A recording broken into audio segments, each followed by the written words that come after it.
Hi, I'm Randy Hoback, member Parliament for the riding of Prince Albert. I'm in a meeting with two MPs from the Ukraine, or fellow MPs from the Ukraine, Ivanna and Mariana, people that I've met through my friend Virginia, who works for me, who's actually actively in Ukraine right now. And we just wanted to get a sense of what they're doing with what their day would look like. And we thought we'd share this with people back here in Prince Albert and across Canada. So maybe I'll start off with you, Mariana.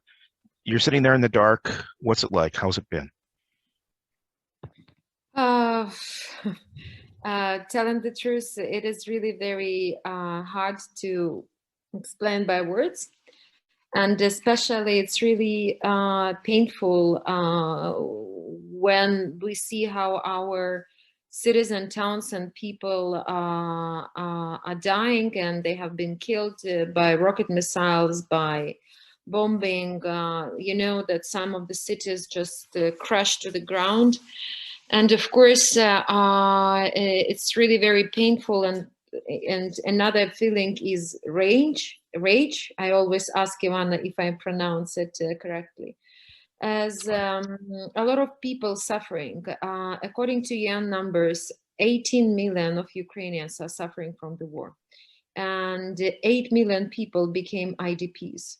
3 million people has left Ukraine. Of course, it's women and children.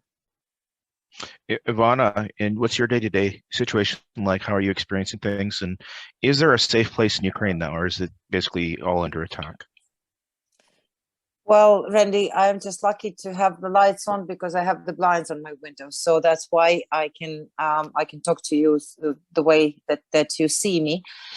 And I think that we all right now here in Ukraine are under very serious uh, psychological stress, under very serious physical threat. And Maria has mentioned some numbers already that have been announced by the UN, but unfortunately, even the UN is not announcing the real numbers with regard to the death toll that we are experiencing. And that death toll, unfortunately, speaking to the fact that Russians yet again are trying to erase Ukrainian nation from the map of the world. We've seen this happening before in our history. The most recent case was in 1930s when the Great Famine has been happening here on our territory, and that was also some of the I think a lot of Ukrainians who have escaped during the Second World War will do remember that and have been telling that story back in Canada.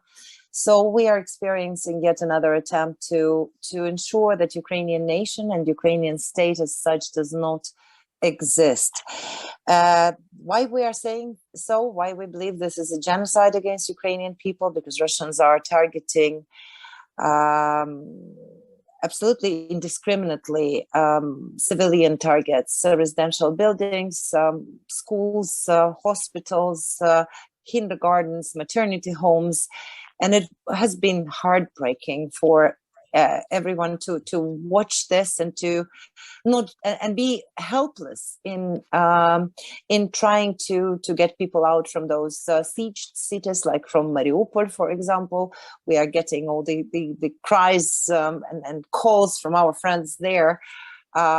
Please help, and we cannot do anything because Russians are violating all the kind of pre-agreements on ceasefire and humanitarian corridors, and that's the same is happening, as Maria has said, in the towns near Kyiv. In some cities, we have been successful in having those humanitarian corridors, like in Sumy, for example, but only because there were a lot of international students there, including Indians, and that was with the engagement of the Indian government. That some Ukrainians also have been able to flee from the city without electricity, without food, without heat, in minus Celsius temperatures.